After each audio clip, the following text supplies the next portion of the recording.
Vice Chair of the Housing Economic Development Committee, just calling this meeting to order. We're going to open the floor right now for public comment. Do we have anybody? Kathy? No, we didn't have anyone sign up. Okay. A couple changes to the agenda. We're just going to add. Pardon me, Mike. I see Todd Brewer on here. I didn't know if he wanted to speak at privilege of the floor. No, Sure. He was here for the discussion on the resolution later if there were any questions. Oh, okay. He didn't want to speak now. He didn't request it, but I guess sure, he's welcome to if he wants to. You're on the spot, Todd. What do you think? Sure, thank you. I just wanted to thank everybody. I guess my name's in front of you for approval to the county legislators for the IDA position. And I just want to thank you for addressing it and looking at it, and look forward to, seeing the outcome here. Thank you. Thank you very much, Todd. Some changes to the agenda. We're going to add these two new resolutions. You should have got them in your email. One is the creation of a position, and the other is authorizing 2021 coronavirus response. We're going to get to those right after the county administrator's report, and we're going to get a report on those as well. So wait for those. Another change, a small change, I have on here about adding people. Mike, I think you have to have them voted onto the agenda. Kathy, is that right? The case, Kathy? Well, you can either vote, or if it's consensus of the committee to add, that's fine too. All right. Does anybody want to vote not to add those? No. All right. Well, I do want to ask, did Katrina really send it at 4:38 in the morning? Yes, I believe so. Okay. Hope she's asleep now. Thank you. Sure. all right. Okay, so we're going to add those consensus. And also, I have on here a resolution about adding 2 spots to the IDA. This was really a resolution more for discussion. I'm not planning on voting on this or anything. I haven't even sent this over to the IDA yet, so or to the IDA administrator, I should say, yet. So, but I wanted to get on there. I just wanted to get a general sense. I asked Jonathan to draw it up, so now we have something to work with on that, because I had gotten the impression that the legislature kind of wanted to move in that direction. So we'll get to that when we get to it. Let's see. So that's changes. Minutes approval. Do I see a motion to move the minutes from December 8th, 2020? Martha seconds, and Ann moves the minutes. Anybody want to say anything? Yes, Martha, go ahead. Yeah, this would, I'm sure, be a manifest error, but since I didn't get it to Kathy before, packet page 4, committee members reports, it's the low income tax credit program. It doesn't say low, it's not lower. So it should be said, Ms. Robertson reported the low income tax credits, or you could say that the low income tax credit was awarded. So just changed lower to low. Thank you. No problem. Any other changes? Okay, can we get a vote on that? Kathy, can you call the roll on that? Sure. Martha Robertson, Yes. Ann Koreman, Yes. and Mike Sigler. Yes. Okay, it's unanimous. Well, great. Chair's report. I don't have too much to report. I mean, I want to thank everybody for helping put together. I mean, obviously Katrina's working at 4 o'clock in the morning to help put this agenda together. So, thank her and thank Kathy for putting this together. Congratulations to Martha. She'll be heading this committee next month, so that's exciting. And like I said, certain things on here I hope we move ahead with in the future. The only reason I'm sharing this is because our associate Anna decided to abandon us midwinter to go to some city in, another part of the state. So, all right, moving on. Moving on, committee members' reports. Do we have any of those? Let's see. Yes, Martha. Thank you, Mike. I'm probably going to be communicating to committee members in the next couple days about goals for 2021 for the HED committee. So heads up on that. And the folks might be interested in the fact that the executive budget, Cuomo's budget, they're proposing that all short-term rentals pay sales tax as well as room tax, and pay whatever the state and local taxes are. So that's in the executive budget, which I think is good news. So just wanted to let you know about that since we talked a lot about it last month. All right. Any questions for Martha on that? Nope. All right. Any other reports? Nope. All right. Well, moving on. County Administrator's report. Is Jason here? No. All right. Anybody else from administration? I don't see anybody else. So, am I missing them? No, no one's here from county administration. Okay. Well, let's go on to these two new resolutions then that we added. Who do we have to speak on that, Kathy? Dwight Mangle is here. All right. Well, let me get him on. Should I get it? Let me get the first one on the floor first, then I guess. He was. No? Oh, yes, there he is. No, he's here.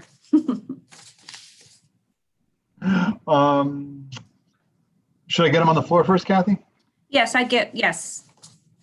I would just. So creation of. All right. Creation of, well, it seems kind of weird to move something that we don't know about. So, all right. Can you speak on both of these first and then we'll get to moving them? How would that be? Sure. Thank you very much. All right. No problem. Thanks. The first is the creation of a planning assistant position. This would be a part-time position to assist me with a federal award of $820,000 to implement, to develop and implement a integrated call center for all of the transportation services, customer support in a way that we don't have now, creation of smartphone app, and this is part of our mobility as a service pilot program that the feds awarded last year a grant to us right at the beginning of the pandemic, in which I told them that, well, we won't be working on it right away. We'll be working on it later. And now is a later. I need a person to work with me on the administrative functions of managing the grant. And I really need this support since I am a non-department of one. So 1.5 is better. So that's that resolution. The other resolution is with the recent law that was passed and signed into law on December 22nd, which is the Coronavirus Response and Relief Supply Act, or Supplemental Appropriations Act. We've received an allocation of $2,313,959. We need to go through the application and grant award process, which is why we need the resolution. We identified 3 purposes of what the grant is going to be used for, and which is in the notes function section. in which the first purpose is to provide transportation service to vaccinations. That's the number one priority right now for use of the funding. And then the money will be allocated cooperatively with TCAT and Gadabout later in terms of supplementing their budgets for 2022. So I'd be happy to answer any questions that people have,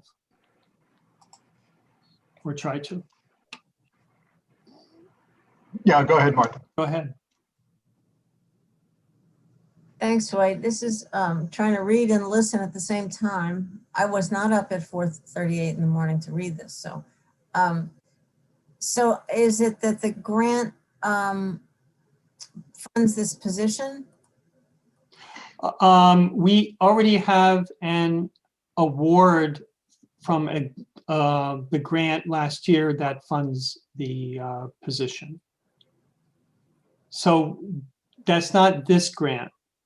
It's a grant that we received in the fall. That would 20. that was the eight. It's a research and development.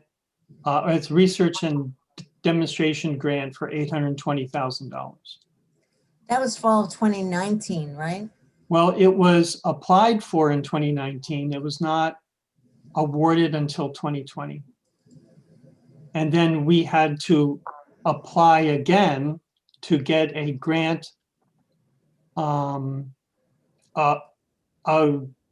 agreement. It's pretty much of a administrative process that the FTA uses to make sure that we comply with their requirements and we have a contract and get the money under contract. And in a similar fashion, the resolution for the $2.3 million is the process, is part of the process of getting the award under contract with FTA. Okay, I don't see where you said there are 3 purposes for this grant. And where's that? That's in the explanation on the second page. The last paragraph.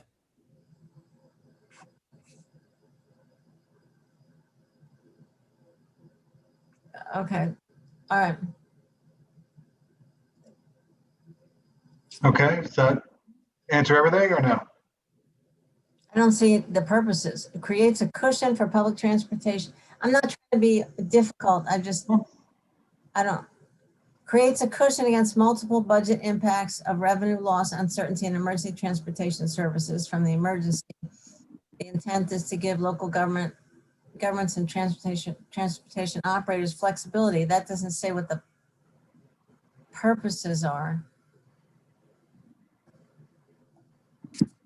I mean, it's great. So of course I'm going to vote yes. I'm not clear what this is going to enable us to do that we wouldn't otherwise be doing. Or is this just basic budget support? This is first and foremost, the use of the funds would be used for transportation to vaccination. That follows under the emergency transportation services from the COVID. Yeah, I see that in the whereas on the first page. And that's also on the note section. And then after that is accomplished, we will know what the balance of the funding is, and we will come to a agreement collaboratively with TCAT and Gadabout how to sub-allocate the rest of the money. Okay, and while I have the floor on the other one, is this, you said this is a 20-hour job for how long? For the length of the demonstration program, which is 2 years. So I put in to the end of 2022. Is that in here? It should be, I mean, Yes, it's in the second resolved. Oh, got it. Okay, thank you. All right, I'm good. Thank you very much. My question's more for Jason, actually. Is this not part of the hiring freeze because it's outside the county budget? Is that the deal? I don't know. I don't have the resolution. I didn't get Oh. it. So Okay. it's supported by a grant? Probably not. Okay, Kathy, maybe you can send me the resolution so I can take a look at it. Sure. But if it's supported by a grant, likely not, Mike. all right. I'm going to hold on that one just until you read it. I'm going to move. So it's on the floor. We're going to put a pin in it. Come back to it in a second after Jason gets to read it. And I'm going to ask for the second one here since we still have Dwight here. Don't worry, Dwight. We'll get to it before you leave. okay. The second resolution is authorizing 2021 Coronavirus Response and Relief Supplemental Appropriations Act. Can I do that, Kathy? Put a pin in it like that? It's not on the floor yet, Mike, so No, the other one, but okay. Yeah. Okay, as long as I can. Authorizing 2021 Coronavirus Response and Relief Supplemental Appropriations Act of 2021, Federal Transit Administration Section 5307, grant application for Tompkins Consolidated Area Transit, TCAT, Gadabout Transportation Services, Gadabout, and Tompkins County. Do I have someone to move that? Martha, and seconded by Annie, sorry. All right, Dwight, you want to speak on that one? I'd be happy to answer questions that people have. We were very pleasantly surprised to receive this award because we were the only small urban area in the state to have an award. Then at a webinar, the feds explained that they were capping the support at 75% of the transportation operating budget from 2018. And the initial CARES Act did not reach that level. So we got this supplemental funding.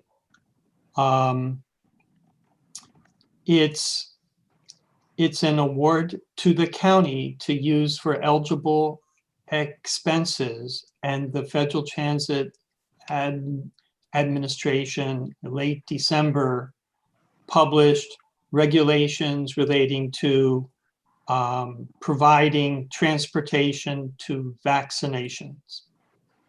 And they very much recognize that that's a very important priority. And I've been with a groups of transportation operators, both TCAT and Gadabout, in meetings with Katie Bordella and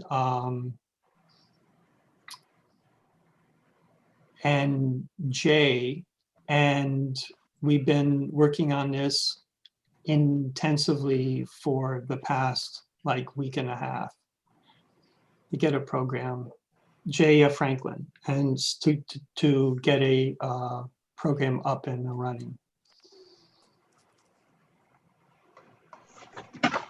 Okay, anybody have any questions on that? Yes, Annie. Mike, I've been raising my hand in the participant thing. Is that hard to see Oh, for you? sorry. That's Yeah, okay. I see that. All right. So right now we're talking about the creation of the position one, right? Is that the one on the floor? project assistant for transportation planning? Well, I put that one in a pin in it so that Jason could take a look at it, but yeah, I mean, we can if Jason's read it through. Well, I'm just getting a little confused. So, but so the one on the floor is the one with the coronavirus response. Yes. That's the one we're talking about, and that's the one on the floor right now. All right, that's fine. So, so I just want to be clear, and Martha was asking about this too. So this is to provide funding, CARES funding for programs for reimbursement for things you're already doing, including transportation to people to vaccination sites. Correct. Correct? So Yes. this will include transporting people, or I'm sorry, this is for, did it say testing or vaccination or both? Now I have to find that again. Sorry, I wasn't up at 4:30 either. I was just going to bed then. Let's see. Does It it- just says vaccination as far as I can tell. Oh, okay, so it says to vaccination sites, not testing sites. We already have funding to support testing. Okay. All right, thank you. That's the only questions I had. All right. Everybody good? Mike? Yes, Martha. Yeah, again, this is great. So this goes to TCAT and Gadabout, right? Right, and we expect that Gadabout is going to be the primary operator taking people to vaccinations. That for that purpose, they have waived their other rules in terms of people who usually use their regular service. This isn't their regular service. And we would compensate Gadabout for taking people to get their shots, and there would be no cost for people to ride Gadabout for that purpose. When you say waived your rules, what do you mean? Who's eligible to do this? Normally they take people with they carry individuals with disabilities and people who are over 60 and older. But starting last year in the pandemic response, they made use of additional authority they have under the federal program to, for example, ship food to the Enfield Food Pantry and take individuals who otherwise may not be eligible for using their service to and from food pantries. And so they've been engaged in the community response and support during these times. And Okay, that's terrific. I think that's really fantastic. And do they mostly have volunteer drivers, right? They have both paid drivers and volunteer drivers, and they've been in communication with Katie in terms of ensuring that their staff is part of the next vaccination round, so their employees can be assisted while providing this service to members of the general public. Great. And since Katie and Jason appeared, did they have anything to add to either of these resolutions? The only thing I'd like to clarify is that we also talked about making 211 potentially eligible for some of these funds as well, recognizing the critical role they'll be playing. Do we need to specify that in the resolution then? No. Okay. Okay, great. I've had a chance to review the resolution. The question, Dwight, the question on the position one, has that grant been accepted and the budget been amended, accepting the funds? The grant, the county executed the grant agreement with FTA. But I have not yet worked out with Rick Snyder to create a project budget just for those funds. So what's the size of this grant that's supporting this project assistance? $820,000. Okay, but has the legislature accepted it, and has it been coded, has it been given, have we accepted the revenue and created an expense in the budget through resolution? No, not yet. So we haven't accepted the money like we're doing with the 2.3 million. Well, Yeah, we have, Dwight, look at the second whereas. we have executed the agreement with the federal government. Okay, So we but have a grant contract with the federal government that we That's can the question. draw down I'm asking, funds. has the legislature, has the resolution to accept the funds been put through the legislature for that grant? That was part of the agreement to authorize, when we applied for the money, we had whereases that that the county contracts coordinator, or at that time Jackie Kippola, was authorized to execute any agreement with FTA. And so that is the means that allowed us to accept the grant award. Dwight, excuse me, but the second whereas mentions County Resolution 2019-149. Then that I apologize, that's an error. All right, so my suggestion is table this resolution, bring it back next month. I think we need to identify the cost of the project assistant and what's the budget code for it before you act on it. So my suggestion is pause on this for next month, and we'll bring it back next month and clarify the resolution. Okay. Okay, so would it be easier for us just to withdraw the resolution? Yes. All right, I mean, I would move to withdraw the resolution. Mike, we haven't voted, we hadn't put the creation of the position on the floor yet. What's on the floor is the accepting the grant, the big grant. Well, let's knock that out then. Let's, do we have any more questions on accepting the grant? Let's get that off the floor then by voting on it. Right, Martha? I mean, do you have any questions more on the grant? Okay. Jason, I just want to check with Jason. You're okay with that? The way it's I think it's great. I mean, what Dwight has explained, he's been working with this transportation group. I think you're meeting weekly or bi-weekly, Dwight, is that right? Weekly. Weekly. I know Katie and Jay jumped on to work with them and try to identify transportation barriers and how to overcome them. This grant can serve an important part of that piece. And I suspect that it will change as time goes on in terms of how we approach it, because VX supply will change, additional pods may open up. So the flexibility with it is important. So I'm fully supportive of it, and I think it's a good thing. I'm glad we're able to use it. Cool.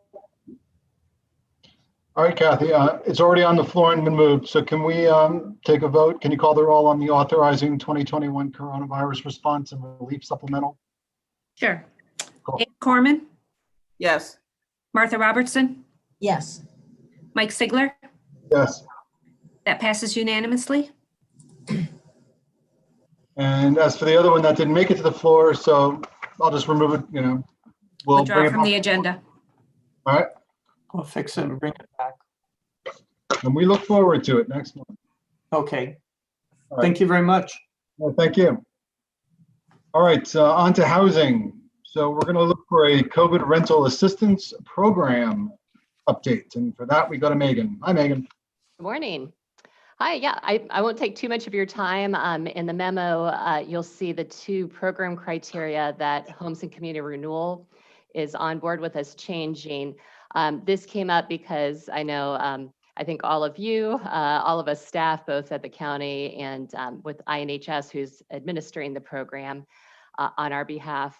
We've all been concerned knowing that COVID income losses have hit a lot of renters in our community, and how we expected and had anticipated a lot more demand on the program for COVID rental assistance than we've seen.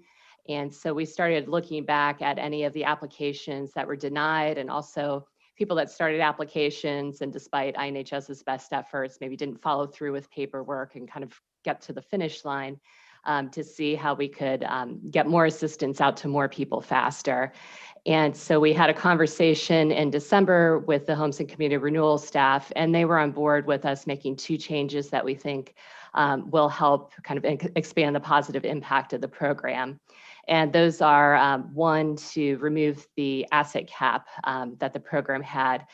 This was a problem, not just because somebody could be just a smidge over and not receive assistance. And we know that in addition to housing costs, people are struggling to meet a lot of different expenses with their incomes reduced when they've had job losses or hours reductions due to COVID.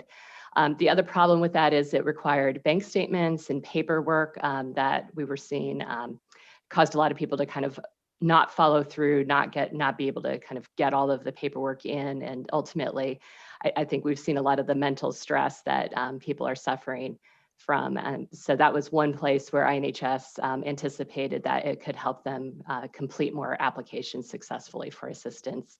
So that's the first criteria change that we're planning to make. And then the second one has to do with rent burden. So I think we were all very concerned, making sure that this assistance went to the most vulnerable people in our community. And so I think with the best of intentions, in talking with different agencies throughout the community, we were thinking that having some amount of rent burden would be a good indicator of a need for that assistance. What we're seeing, the reality is, and it's something that's been covered actually by national media, is that people are putting all of their resources towards housing first. They're letting they're going, not making payments on credit cards or falling behind on other debt. They're, scrimping on food, medical care, other things, because housing is so critical, especially during this pandemic.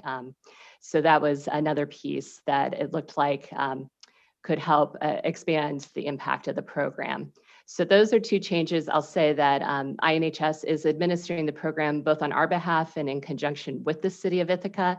And so the city, the IURA board has to consider any changes. So they're talking about making similar changes. That, the final decision on that hasn't happened yet. I'll say the city is in a slightly different position because our funds can only be used to help renters that are within the Tompkins County, but outside the city limits because of the geography of how we receive CDBG funds. And so the city looks at renters, many of whom may be renting in much more expensive apartments and kind of have other considerations that they're grappling with. But my hope is that they will make a similar change so that we can advertise this kind of holistically, regardless of geography, to reduce confusion among the public. But if that's not possible or the timing just doesn't work, we'll still make sure to get the word out about the county portion at least. And I will say, as part of this, INHS is actively going back through all the applications that were denied on either of these criteria to reach back out to the applicant to see if they're still interested in pursuing the assistance. So I've got, I guess, a couple numbers for you. One is that, we had seen as of December, 13 denials due to the asset cap, another 27 applications that were incomplete for assistance, many times having to do with that paperwork that the asset cap kind of triggered, and then 8 that had been denied because they didn't quite meet the rent burden requirement. So those are all people that we can reach out to, in addition to getting the word out that anybody that, just hasn't kind of taken the energy to reach out to consider applying, to help them think, hey, the program, we've tried to reduce the kind of barriers of entry to the greatest extent possible, recognizing that, as HCR will always say, no one program can serve everyone, but we're hoping that it serves a great deal of our community. I have a question. I don't know if anybody else does. I'll let everybody else go first if they have questions. Megan, my question is, has there been any consideration of maybe letting landlords apply to the fund? And by that, I mean, say a landlord is owed back rent, they apply for the money, they get paid the back rent, and then they sign like a letter of forgiveness of that rent. And that way, even the application burden is taken off of the tenant as opposed to, because that's really, I mean, the landlords can't evict anybody anyway, so there's really no impetus for maybe a tenant to go do this, but they're still going to be shackled with the debt. So. Yeah, because this is considered a kind of more of an emergency assistance piece of HUD money, ultimately, we have to work with the individual. I will say in the early days, there was a little bit of a struggle because the landlord has to agree, not just the tenant must be eligible, but then the landlord must agree, to accept the payment and, kind of wipe that debt in return because it's being paid through the program. So we've done some outreach to landlords. I can talk with INHS too about reaching back out. So since we can't really take the application from the landlord themselves, but we definitely were trying to use landlords that knew that they had tenants that were struggling to get the word out to those tenants that there is a source of assistance available. Okay. All right. Yes, Martha. Martha first, sorry, Annie. She was quicker. This is great, Megan. I'm really glad to see the flexibility and that HCR is willing to be a little bit looser on it. And, I just keep going. Do you know how many people have gotten assistance so far? Yeah, and I will say so the grant was originally for rehab, and then we were allowed to repurpose some of the funds for rental assistance.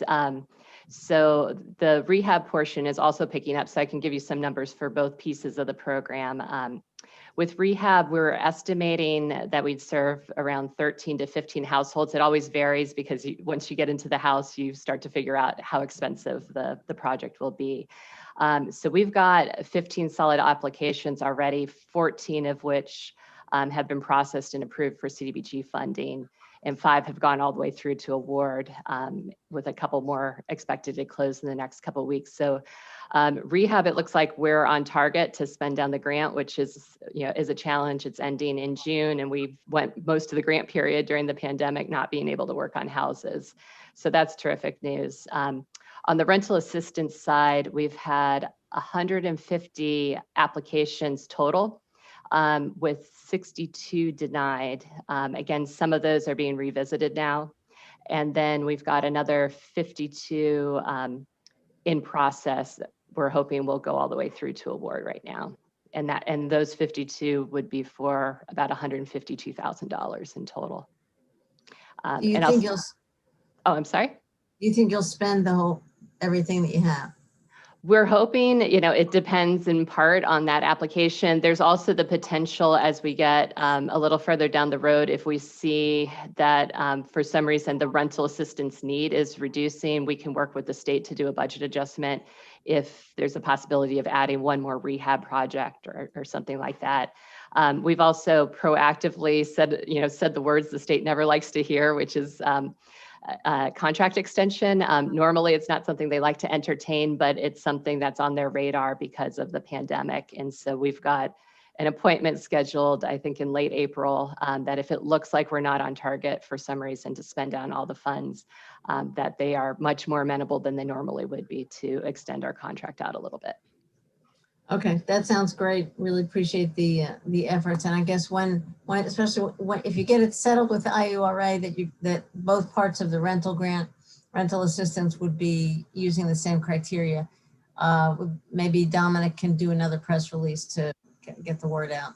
Sure. Yeah, I figured if something doesn't start to move in the next couple of weeks, what we can do is go ahead and do a press release for the county portion. And INHS has been using all of their resources, social media, et cetera, and reaching out to the mutual aid groups and others in the community. And we'll make sure that any press release, especially with the county's portion involved, gets to all of you in case there's anyone you want to share it with. Thanks very much. All right, Annie. Thank you, Mike and Megan. Thanks for telling us about this and making sure that the program is going to expand, and also the detail about like reaching out to the people that were denied. I'm always saying, who's not at the table? What more can we do? And so that, I mean, I can't even ask for any more. So I'm just really impressed. The only question I have is, did you say an approximate number of people who were denied before? We had 13 denied for the asset cap limit reason and 8 for the rent burden reason. And then there were 27 applications that sort of fizzled where not all the paperwork was ever submitted, so they weren't completed. And in some cases, the suspicion is that, having to get bank statements and things from people, that might have been just kind of one more piece of paperwork that kind of caused them to fall through on completing their application. Okay, great. Thank you. Thank you for doing all this. Sure. Cool. Henry, do you have any questions?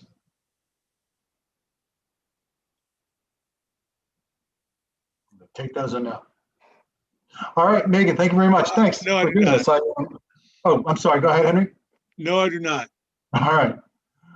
Thanks, Megan, for updating us. I actually was just thinking about this the other day. So thanks for the Yeah, update. thanks for helping spread the word. Hey, no problem. All right, let's go on to Tompkins County Tourism. I'm sorry, Nick. You're up next. So, Nick, take it away. Tourism report for December and January. Mike, I'm sorry. I wondered if there's a report from the administrator, since he wasn't here when we got to that part of the agenda. Yeah, let's let Nick go, and then I'll go to Jason if that's okay. Is that good, Jason? All right, he doesn't care. All right, go ahead, Nick. All right, thanks. So in your packet, you have your first bi-monthly briefing of 2021, our December and January tourism program update, mostly focused on room tax collection as we're closing out the year, and we had the fourth quarter numbers come in earlier this month. The fourth quarter room tax came in just over $289,000, which was substantially lower than we had initially planned, and lower even than we had revised down after our budget adjustment in June. Kind of two explanations for that. Actually, there's really three. Well, the big one is COVID, as we're all aware and all too familiar with, is really depressing demand for travel. We also had a little uptick in tax delinquency. A few hotels that are in that delinquent status now, the finance is following up on to get late payments processed for. And also the third factor, the least significant, thankfully, was tax exempt sales. We had about 23% of all of the sales of room nights in the fourth quarter were tax exempt. Typically in the fourth quarter, we'd see that number down about 13%. And we think a lot of this is explained by rooms being used for quarantine, particularly by Cornell and other tax exempt organizations. So, that's kind of, the key factors that are driving this number down. And then overall for 2020, we landed at 1.2 million overall in room tax, which was just about 60% lower than where we were in 2019. So really, much lower than even our, when we first started mapping out, what was 2020 going to look like following the news of the pandemic. Yeah, I think our worst case scenario would be 50% down. So worse than our worst case scenario. But luckily it was enough to cover the expenses we had outside of the county. So we were able to cover all the expenses to Convention Visitors Bureau, Downtown Ithaca Alliance, Cornell Cooperative Extension, Community Arts Partnership, and all of the remaining Acod grants. So all of the tourism program expenses for 2020 at this point have been paid. I think we said in process when I wrote this report, but all those should be paid by this date. So that's sort of wrapping up 2020, which I think we're all thankful to have behind us, and working and going into the next year here. One thing I didn't include in this report, STPB is focusing on is looking at doing a tourism recovery sort of short-term strategy, thinking about, how do we really position ourselves to be a destination of choice following the end of this public health crisis, and as people become more and more comfortable with traveling. So we're really digging into that. Kelly Cartmill is assembling a small group within STPB and some to start really focusing on that in the coming months, and so that we are prepared to take advantage of travel when it does resume in a larger scale. So you'll be hearing more about that as it progresses. One other note for 2021 is we are in the process of reviewing our Acod grant applications. We received 18 applications from organizations around the county. Megan Barber with CAP has been coordinating the review process with our committee, and she split the review up into a couple of meetings. So our second meeting, where we look at the 9 of the 18 applications, is this afternoon. So I expect we'll have a recommendation for funding to bring to STPB and eventually back to this committee in the next month. So, and then just a final update regarding the action that was taken at the last legislature meeting last week regarding the hotel room occupancy tax. We're continuing to work to implement that. I'm helping out with finance to get notification out to folks who are currently registered with the county, and we are in communication with Airbnb to make sure that they are following through on their end of the agreement to get the tax rate adjusted on March 1st. So I see Jonathan just turned his camera on. I don't know if you wanted to chime in on that.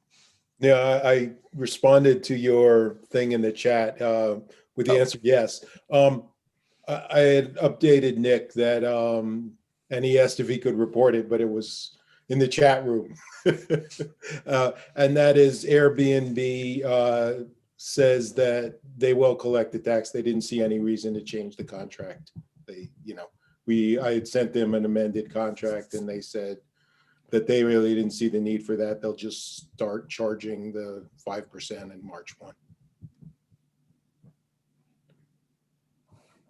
Okay. So that's it. Cool. All right, any questions for Nick? Martha? I think Annie had her hand up first. Oh, Annie? Thank you very much, Mike and Nick. So is this the same report you did on the 19th at the legislature? On the 19th, it was mostly focused on the hotel room occupancy tax change. Focused on that proposal. I didn't get into all the details on where we landed in 2020 at that point. Okay, I just remember reading a bunch of this. So I had one question for you. Sure. I know for childcare services, daycares, and things like that, some organizations, including the IDA, have been doing grants for help with protective equipment, cleaning supplies, trying to help with infrastructure if they're needing to space things out more, or if they're needing upgrading on HVAC systems. Is anybody I know you're struggling with the funds being down so low, but is anybody, your agency or anybody, looking at that to help all the organizations that provide like, I'm just thinking of, like, say, theaters, for instance, to figure out how to open back up, either do some outside stuff or how to be safer inside? Yeah, that's a great question. I think that's going to be part of our sort of recovery initiative, thinking about how we can bring some of our big amenities sort of back online in a way that's both safe and bound by the rules that are going to be changing here as that we move forward, and also thinking about how do we do that in a way that really helps our local economy. So I think we'll be thinking about that. I mean, in terms of funding, it's unlikely this year, and short of something very unforeseen happening with our local tourism forecast, I think we're probably still in for pretty much an austerity sort of outlook for room tax in the next few quarters. That's kind of on the funding picture, but in terms of support, we're going to definitely be looking at what can we do, how can we help as a community and get some of these institutions and organizations back to running at full capacity. So and absolutely that we'll have to look at all the factors that come into play there, whether it's PPE and safety issues, childcare, other things that we'll need to address. So we're thinking about it, but in terms of funding, it's most likely not going to come from this department. So I'm hoping that the great job the county and Cayuga Health has done is regarding testing and vaccinations will help, with our reputation that people might be coming back here more than other places. I hope so too. Thank you.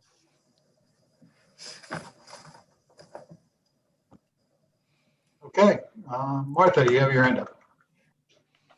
Yeah, I know we got to move along. We got a couple of big items coming up, but just conceptually, Nick, the Acod organizations, can you describe why that's the category that's kind of held harmless, that we're funding when nothing else is getting funded? Yeah, no, that's a great question. So when they are being funded at a reduced level, I don't have the exact numbers at my fingertips, but the total grant pool is smaller, considerably smaller than it has been in recent years, and the maximum award was reduced from $35,000 down to $20,000. So even though it is continuing to be funded, it's still at a lower rate. The primary, I think, rationale for continuing Acod while all other grant programs through this office have been suspended is that our Acod funds can be used for operations and typically are used to support payrolls within these organizations. So when we were looking at our various grants that are out there, this stood out as something that really can help some of our local organizations get through what's a very difficult financial operational situation, even if it's at a lower level than we typically are offering it. It's a way for us as a tourism focused organization to make sure these entities make it to the other side. And that was I think the rationale that came into play here for extending this grant through into 2021. Okay, if we could get a list of which are the 18, that'd be great. Now, Sure. Payroll. Now, the PPP program was supposed to support payroll. I know it doesn't cover rent or utilities or other things, but is this money going for payroll? Some of it, yeah. Often the Acod grants are used to support specific positions within these organizations. Sometimes, development positions that leverage additional funding. Sometimes marketing positions that promote organizations and their programs beyond Right, in normal community. times. Yeah, in normal times. Yeah. Yeah, but why should this money go for positions that could be funded through PPP? That's a good question. I think when this was all being reviewed at STPB and other places, there was no guarantee that PPP would extend beyond where it was at that point. We didn't know there would be a second round. I think there were expectations that it would be, but we weren't sure. So this was a way for us to potentially have a alternative in case that didn't happen. And certainly the amounts we're talking about for this year are going to be difficult to support, a full position on this grant, we'll say. But I guess I would like to see the Human Services Coalition made sure that all the nonprofits applied for PPP. And I guess I don't know how to do this, but I would like to say that our that granting any tourism money should be contingent on that they have applied, that any payroll expenses would be covered by PPP. And if they show that they've applied and didn't get it, then tourism money could go for it. But it seems to me, I don't want to see this money being used up when the federal government has a very vibrant program that many organizations are using. So if we can get assurance about that, then I'd feel better about the next thing I'm about to say, which is I see that Tompkins County is still on the list here for $293,000 for 2021. And I understand those are important functions, but if there's a way, if there's a documented need, that some of that money or all that money could help. I'm going to wake up Jason here. That I would entertain, the idea of the county paying for the program out of fund balance instead of out of the tourism money for this year. But again, until I get assurance that PPP, that all other options are being exhausted before tourism money goes towards any of these organizations, I would not push for the county money to go into the pot. Jason. I should also make a note, and this you flagged something that was a correction on this report. You'll see in a future agenda item. So in 2020, you see the Tompkins County line is listed at 299,000 and something. That's not accurate, actually. That needs to be changed because I've been working with Rick Snyder and Kevin to figure out where we actually landed in 2020, and the number is substantially lower than that. I don't want to misquote it here in this meeting, but you'll see a resolution that will basically correct that revenue number and adjust it down. Yep. I'll pick up for you. I'll pick up from there, Nick. So the question that you're asking, Martha, what Nick is explaining is that so there was a series of cuts and reductions that were made mid-year for these agencies in response to the immediate decrease in revenue and then what was expected. And as we were getting close to the end of the year, my suggestion is if we receive what we're expecting for the fourth quarter, let's try to honor the reduced commitments made to those partners, all those agencies, and we'll take the hit in our loss. And that's essentially what it's doing. So I believe, Nick, and correct me if I'm wrong, while all those other agencies had reduced amounts, we were able to make it whole on that reduced effort. And we're going to take a hit out of the county. That was factored into kind of the deficit projecting that we did. And I would expect that if that's the same case again into 21, we would do something similar to that. It's usually kind of a toward the year end reconciliation. So let's say, for example, I hope this isn't the case, that if 21 is bottom outs again, and we come way off our projection, although the projections are much lower, which would really actually mean 21 would be worse than 20 if that were to happen, which I don't think will happen. But if that's the case, what my perspective on this would be is we would be the last to benefit. So we would make whole these groups on the commitments that are being made. And then if there's, if we can fulfill our own, then we fulfill our own at that point.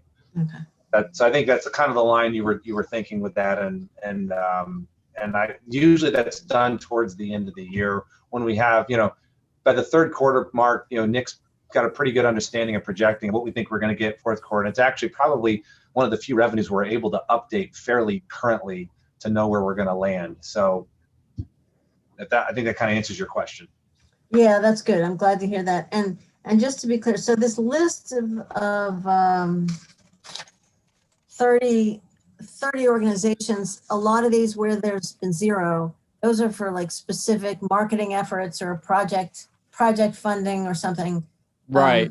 Didn't happen, right? So specific, yeah, if you look at the middle column, the 2020 column, if you see a zero in there, that is an indicator that organization had historically collected or been awarded funding through sort of a grant, like maybe a tourism capital grant or a tourism program grant which would go toward an event.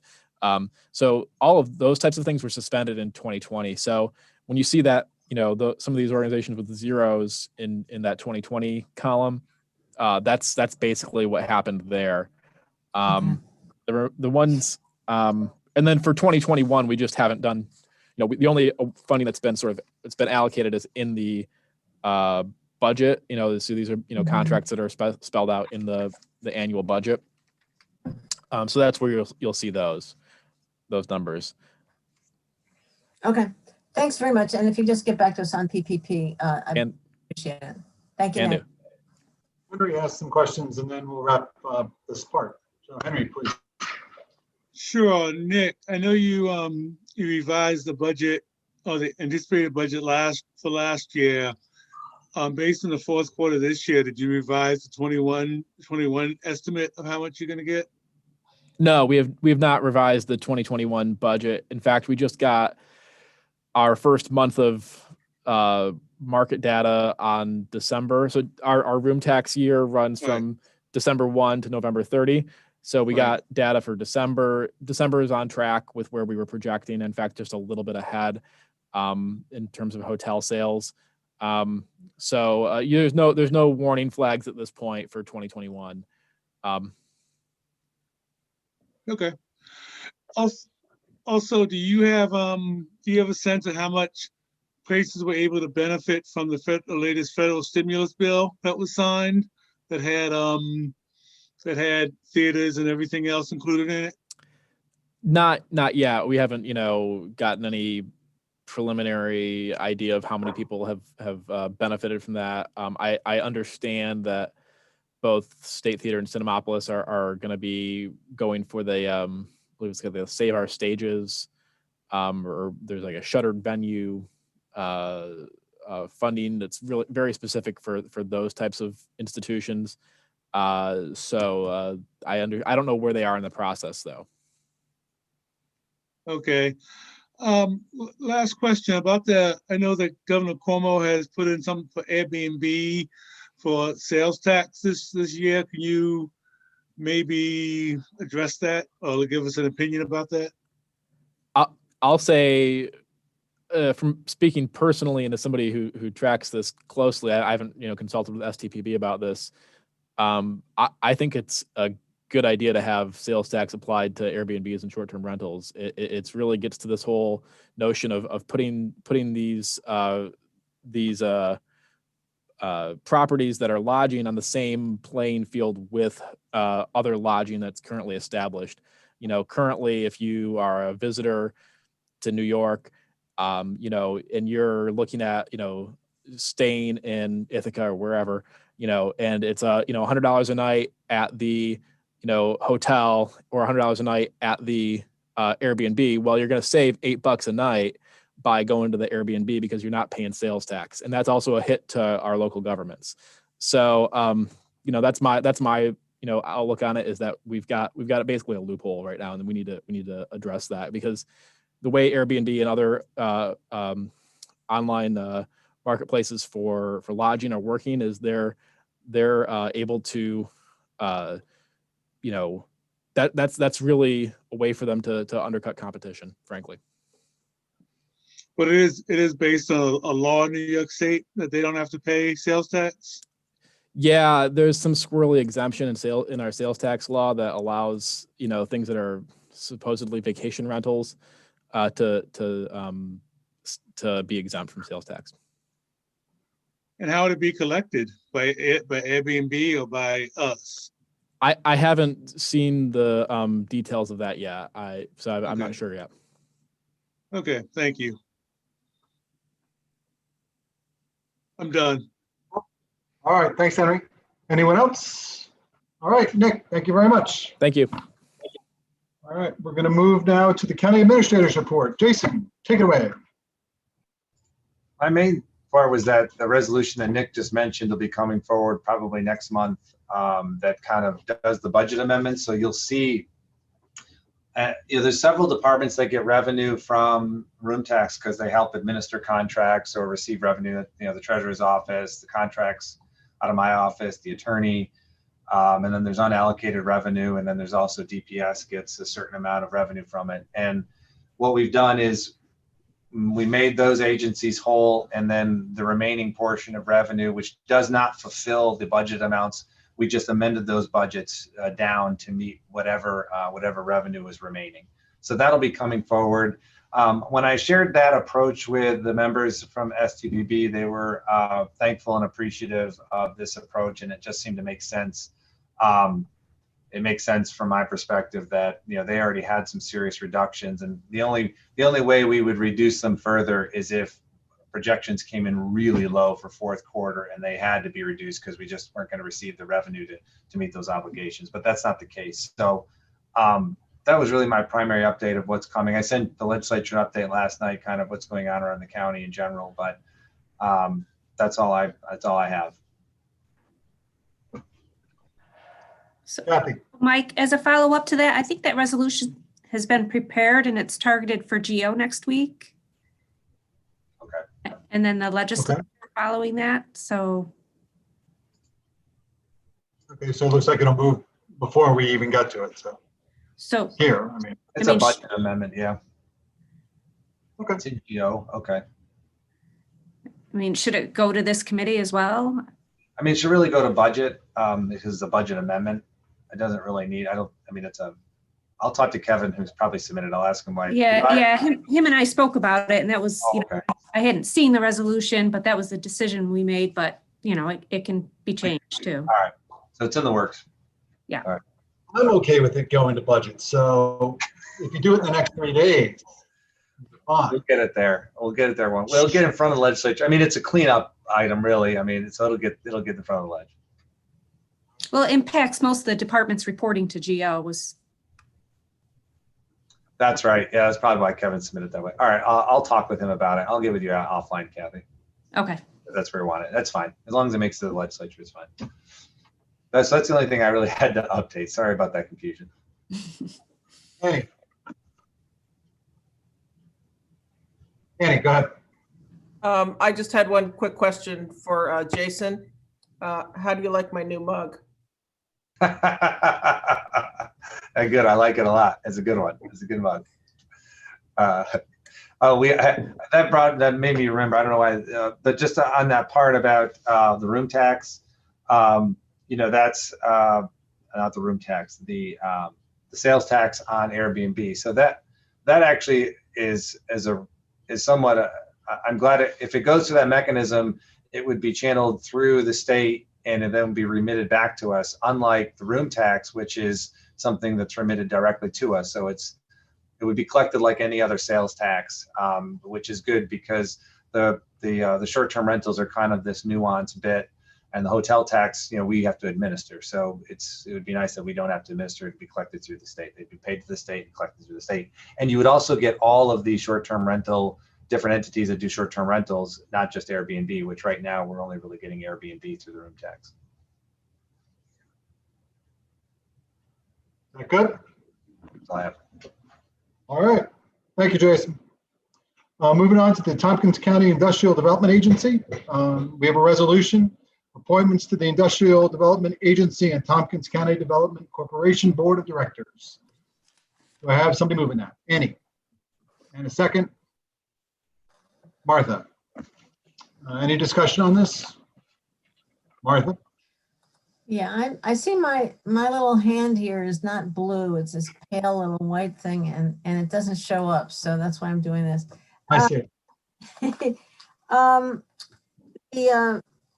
On the line 23 on this, I see Laura Lewis is appointed as an elected municipal representative. And I know that that was in the resolution, like if you look at the minutes on packet page 8, that's how we worded it in the resolution we passed last month or whenever it was, not last month. There was a question, and maybe Kurt from IAD knows the answer, or maybe not, that I thought that position was formally at large. and not identified as municipal official. So my question is, did we mess it up last month on without realizing it? Or are we okay with it? In other words, do we want to revise this again? Kurt, do you know what the history is and what Laura's position is meant to be? It was at Unfortunately, large. I don't. You don't know? Her Kathy does. position was at large.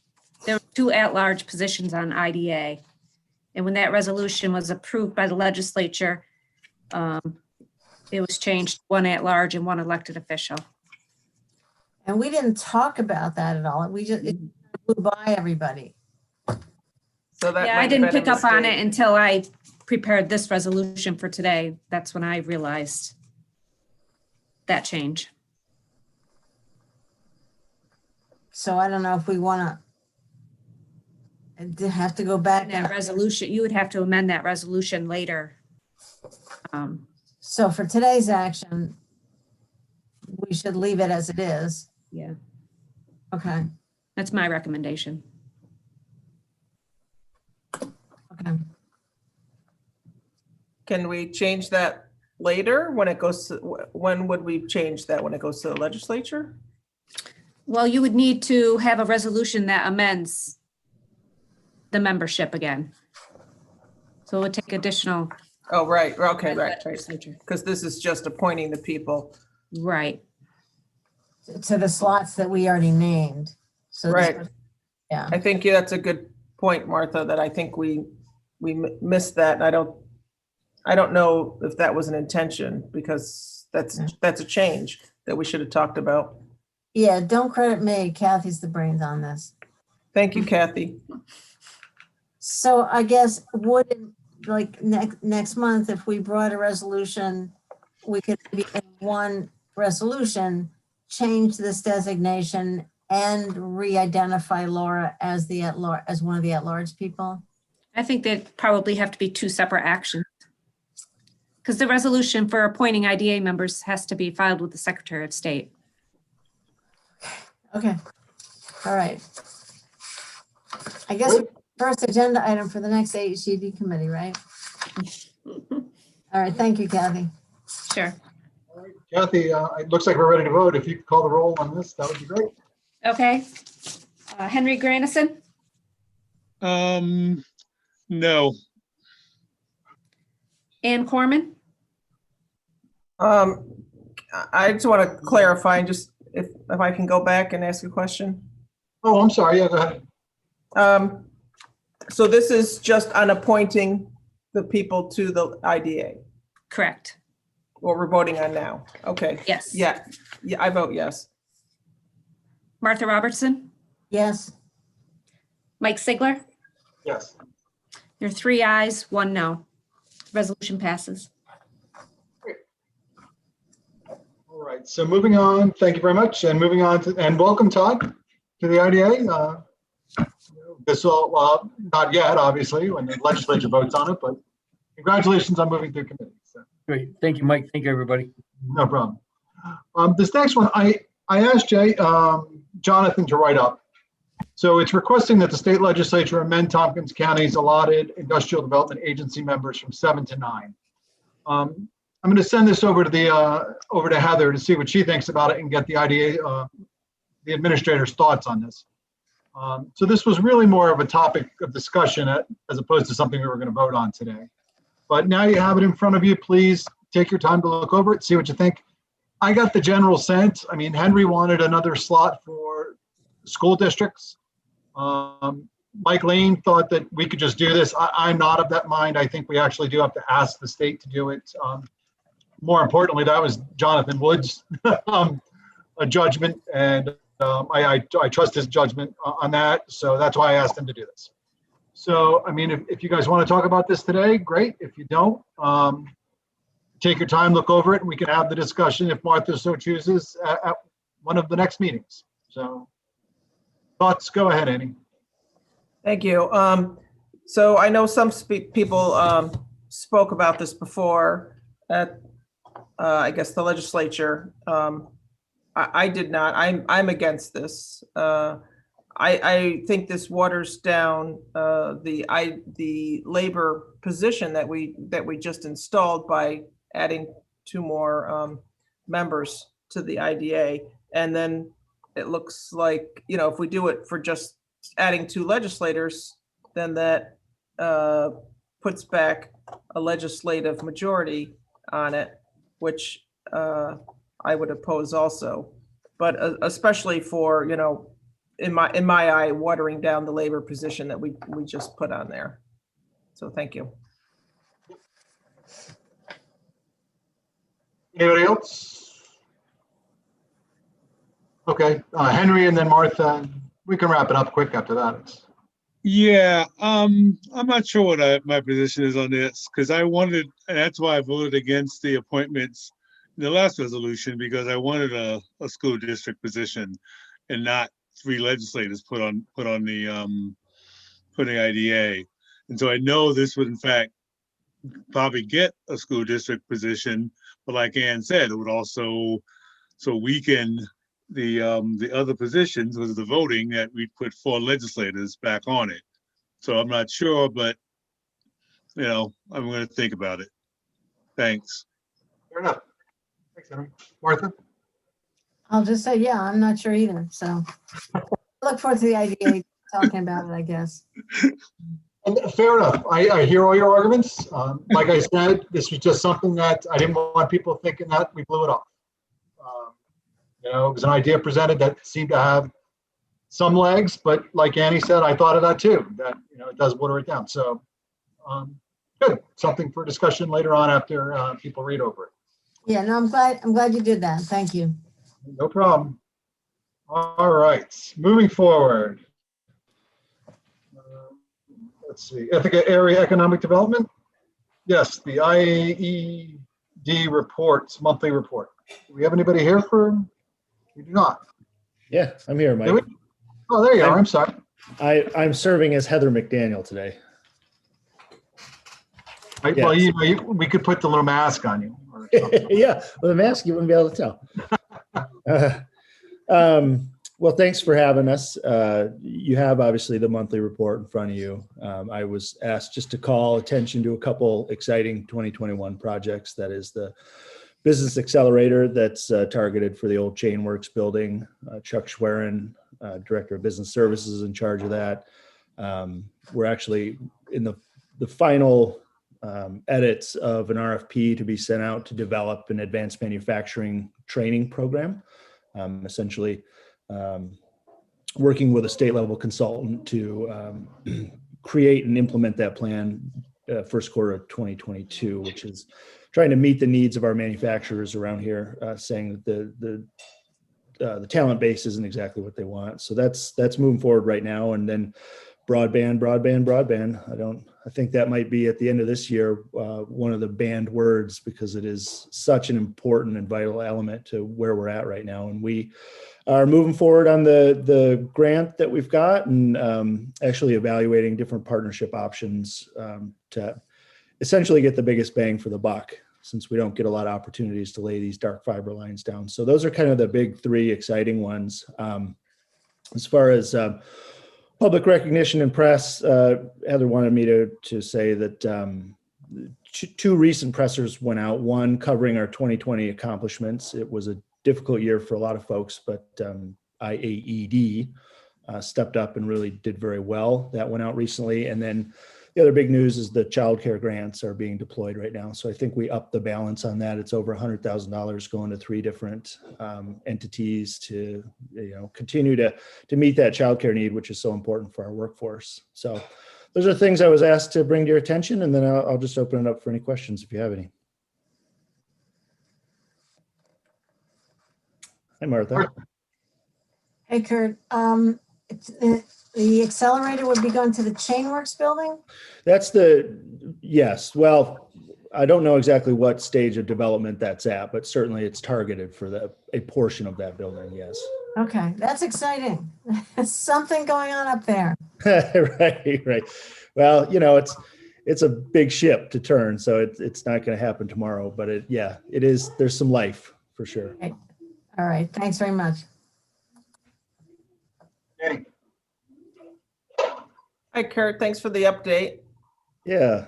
Hey, I got to add, we were liking your mug. I really like your background and that Bernie's become a fashion icon these days. That's great. Thank you.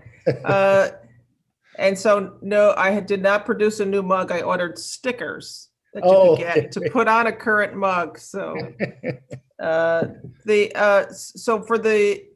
I was going to check in with you, so I'm glad you're here today. So for the labor subcommittee, that's not happening now? I mean, that's being postponed until Todd gets on board. Is that correct? That's right. Yep. So we're ready to go. The two items that we need, action items that we needed to finish were communicating with various IDAs to compare the policies and get their take on what works and what doesn't, and then cutting the energy data, so all the solar farms, which we have done or are near completing. But yes, we are waiting to schedule the next labor committee meeting until after these appointments were made.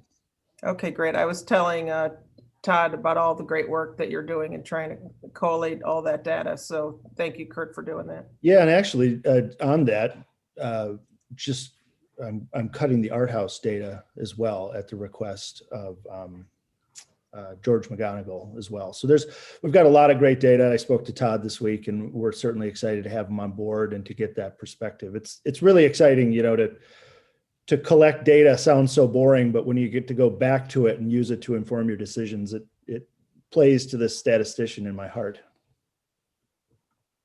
Well, I appreciate all the work that you've done on that. I'll miss working with you on that. Yeah, thanks, Ann. Oh, I was not aware you were leaving. Well, as when Todd starts, then I'm done. So that's because he's coming into starting his position. Yeah. Then my position ends for this year. Well, I regret to see you go. I liked your opinion and your voice in there. And so, Todd, you've got a lot of work to do then to meet that mark. Yes, I do. Yep. Thanks. All right. Hey, thanks, Kurt. Anybody else have any questions? Henry, sorry, go ahead.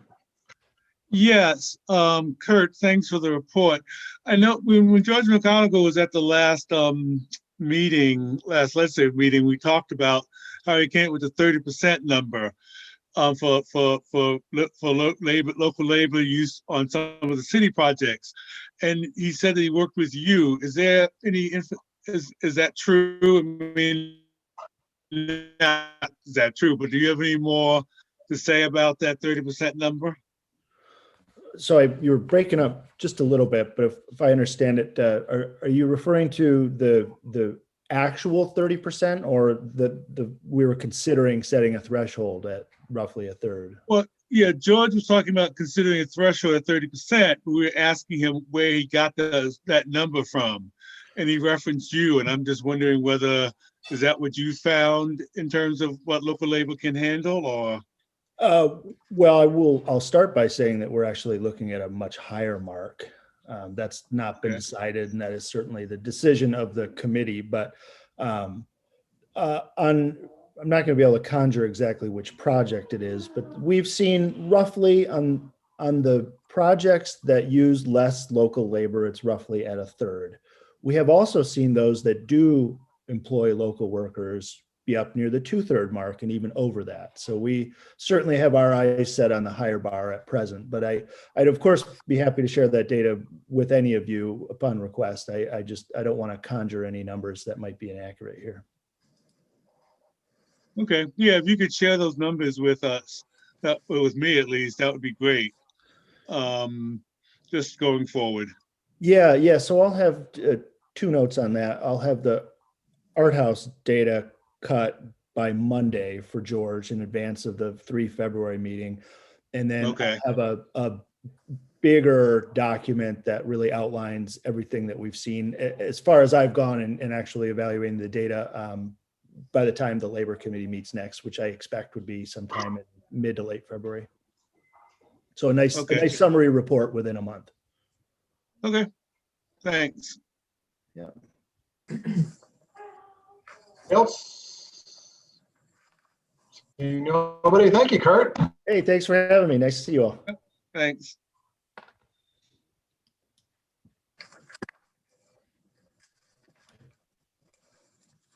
committee discussion. Save our restaurants, emergency legislation to cap delivery fees from big tech apps. So I don't really want to call on Martha, but she seemed to be one of the people that was speaking the most on this. Who do we have to speak on this? Kathy? Would it be Martha? Mike, who submitted this? Fine question. You did, Mike. Tom Knight? Was it Yeah, Tom? Tom Knight is here, and he did. I saw. All right, Tom, where are you? There you are. All right, Tom, take it away. Well, I'm here to learn alongside you.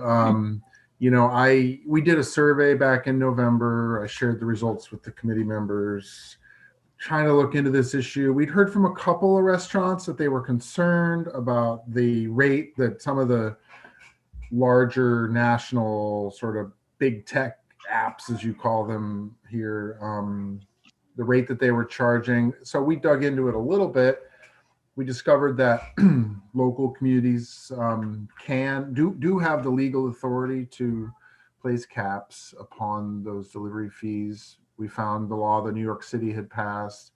I shared that language with you as well. I didn't know until I tuned back into this issue with you for this meeting until very recently that there was a bill at the state level looking at this. So I'm here to learn alongside with you. Happy to take part in the discussion and answer any questions. I'm sure others know more about other aspects of the issue than I do. You know, I did look into Ithaca to Go, which is a local company that provides these services, and they structure their fees quite a bit differently than some of the big national apps. And at least from my perspective, seem to be a little fair. The city has not chosen to take action on this at this time, but we're trying to just follow the issue. And I appreciate the invitation. Thank you. Okay, Martha? Yeah, this came up from Paul Hippolyte, CEO and founder of Leading with Our Values, which I haven't looked into. Maybe it's a lobbying organization, I'm not sure, but I was surprised to learn about how high some of the fees are. Tom mentioned that in some cases it's 30 or more percent plus an actual delivery fee, which is like, well, what's the 30% supposed to be if you charge an additional delivery fee? But when Tom said that most of the local restaurants seem to use Ithaca to Go, then that kind of took the sting out of it. Now, I also checked in with Jennifer Tavares from the Chamber of Commerce, and she was kind of willing to wait and see what happened at the state level. So I think that, you know, one of the problems is that something like Uber Eats, especially the college students, that's what they know. They don't know about Ithaca to Go. So they may go to Uber Eats, rather than go to a restaurant, they go to Uber Eats first, and or DoorDash or one of those. And so that's the entry point rather than Ithaca to Go. So, you know, I guess it's something that I'd be interested to know what the local impact is and what's the, what would be required for us. You know, if we pass something, you obviously want to see enforcement. So I see Jonathan Wood is still lurking on the meeting. I don't know if Jonathan has something to say about this. I mean, I'm familiar with it, and I know other municipalities have done it. You know, I have no opinion on whether it's a good idea or not. I mean, most purchases here, as I understand it, don't use those bigger firms, which are the problem elsewhere. But I do know that several municipalities in New York State have done that. Not a lot, but a few. And there's a state law. I think, Tom, was I right that the Senate actually already passed the law? I don't believe so. I think there's Okay. a proposed bill. Some local communities have passed laws, as Jonathan said. Martha, may I add one thing to the conversation here? As you said, many students would just go to Uber Eats or DoorDash, one of these companies, to look for food. That was corroborated for me in a conversation that I had yesterday with a college town, a restaurant owner from college town, who laid out some of the pricing structures in more detail to me, but also said, we'd love to be on Uber Eats, but the business model doesn't support it. We'd love to be there because that's marketing for us. It's kind of like if you're doing short-term rental, you want to be on Airbnb. That was sort of the analogy that he gave to me.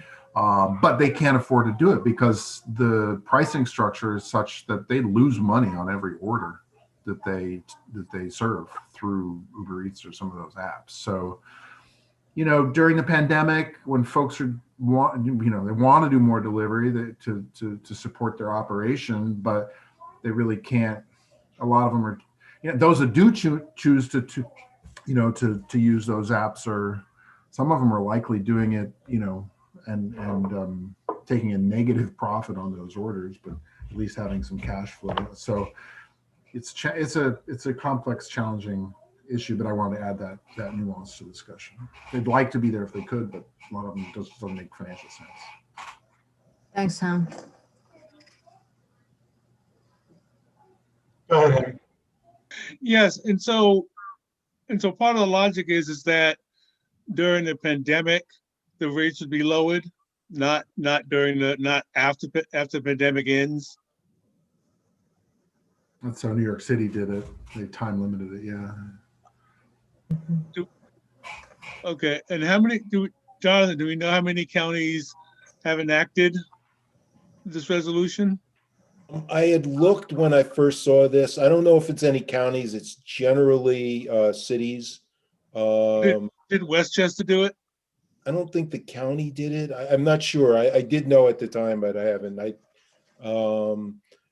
There may be one county. I don't think there's more.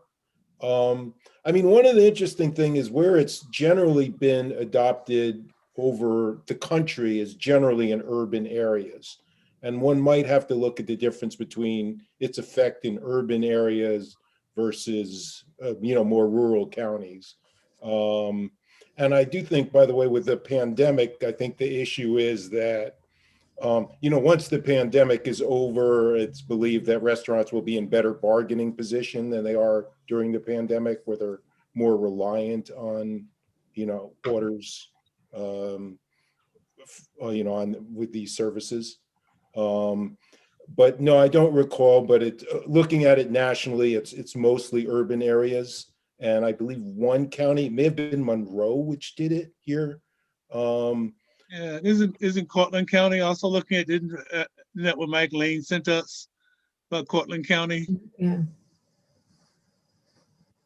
Did they pass anything, or they're just considering it? I haven't seen that they passed anything. Okay. Yeah, I know in the state that the assembly bill went to the committee, but don't know what's going to happen with that. Tom, do you have any sense of how many people use these services? The only information that I have is from the survey that we did in November.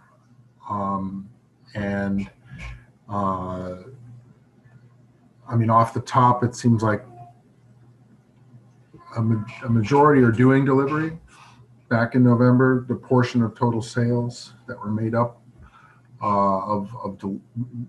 delivery based on delivery were there's a very wide range from we don't do delivery to 90% of our orders on delivery, but the median was like around 8% of sales were through delivery. Most of those who did delivery were using Ithaca to Go as the primary tool for that. If they were using a third party, which my initial reaction to that was, well, they seem to be pretty fair. Most people are using them and they're local companies, so maybe we just sort of hold off on this for now. But then the insight that I just shared from the restaurant that they would like to be on these apps, but they can't afford to be, I think gives me reason to maybe give it another look. Because, we know that restaurants are struggling right now, and I think every little incremental thing that we can do to support them is helpful. I do think in terms of whether it's the city or town or county, these orders cross municipal boundaries. And so, having an approach that's consistent approach across the county would probably be the more logical approach in my view. Also, one Mark, more so go ahead. question. Do we know whether delivery apps raised their rates during the pandemic, or were their rates always as high? We got that as he does not know. I don't Okay. know. I don't know. Okay, thanks. Go ahead, Martha. Yeah, Henry, in our packet is the Westchester County law and Erie County law. So it's clear from the packet that Westchester County was passed. I assume maybe we've got Erie County because it was also adopted. So I would think doing something on a countywide basis is much more rational and would support that. One concern I have is on part of Tom's email.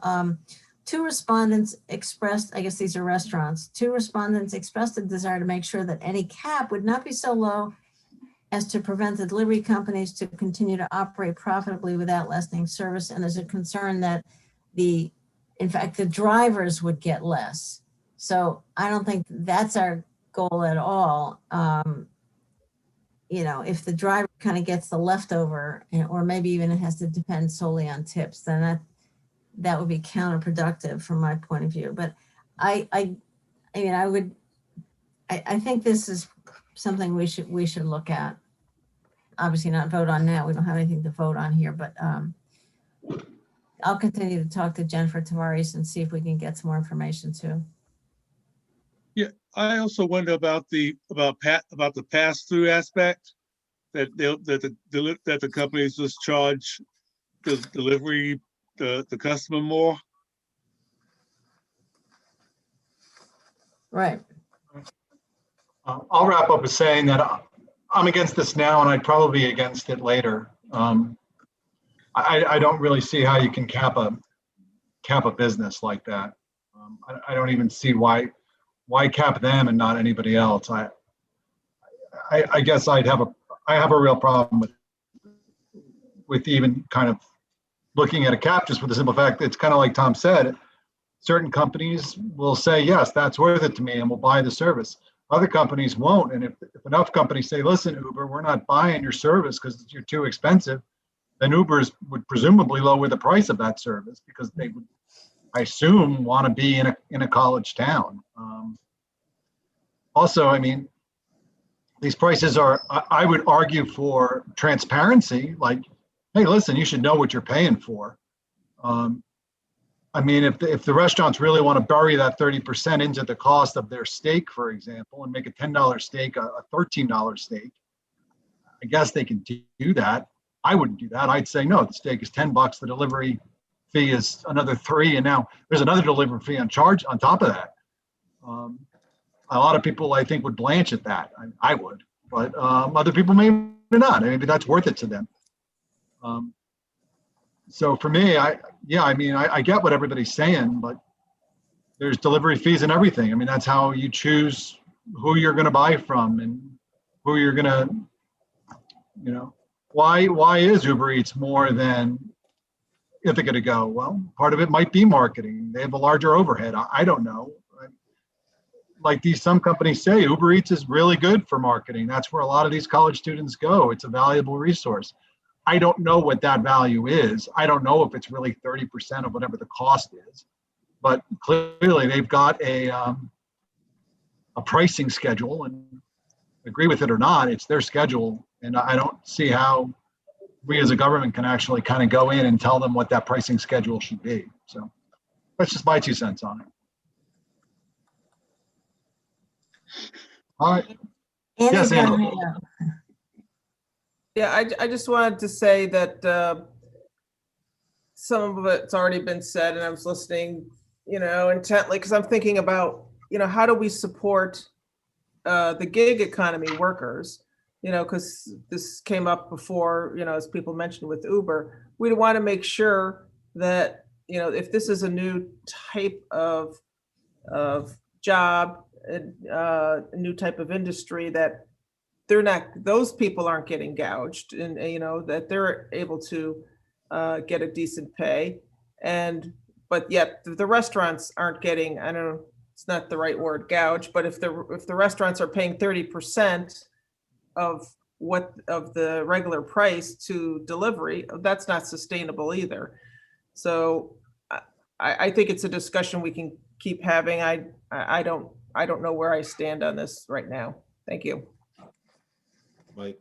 Go ahead, Jonathan. Yeah, just to follow up, because I just confirmed looking it up. So Westchester County had passed it. The Erie County law is not yet passed. It may or may not passed. So it was the one county was Westchester that I was referring to. Cool. Martha, your hand is up. I think Henry's is up first. No, Margaret's up first. Well, okay, I'll talk. Yeah, Mike, I just wanted to say that during the pandemic, they have put some cost controls on certain items, like moisturizer, whatever, or rubbing alcohol, whatever. So I don't think that it's necessarily as bad as you think. I think it's just which products do we limit, which products do we cap during a pandemic. That's all I have to say. Okay. Yeah, my Yes, point, my point is just simple, that we cap things like taxi cab fees.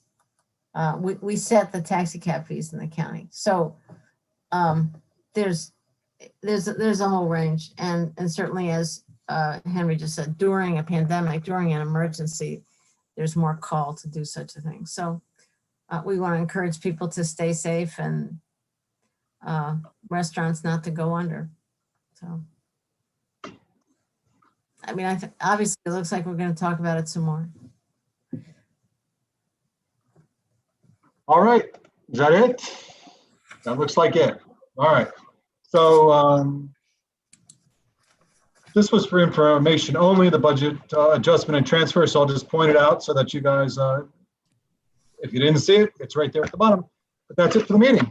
So do I have a move for it? Oh, yes, Martha, go ahead. Yeah, there are a couple of appointments that are hanging out there, and I'd like to get some interest, if there's interest here. We need to replace Anna on the Strategic Tourism Planning Board and on the Program Oversight Committee of the Housing Fund. And I'm also checking into the Workforce Development Board with Natalie Bronowski about an appointment there. So I will send an email out to folks. First priority to the 2021 HED committee, but if others are interested, if we don't fill those slots with a committee, I would send them out to the rest of the legislature too. So just a heads up. Okay. Henry, anything else? Thank you, Mike. No I just want to problem. say thank you very much. No problem. I'm sure the next meeting will be much more, crack the whip. So we'll see. Nah, no. No. You guys have a great day. Head out in the snow and maybe go sledding. You'll have a great time. All right. It'll be too I'll talk to you. cold. Movement to adjourn. I see unanimous consent to adjourn. So we are All right. adjourned. Thank you very much. Thanks, everybody. Bye. Thanks, Todd, for joining us. Thanks, Kathy. Thank you.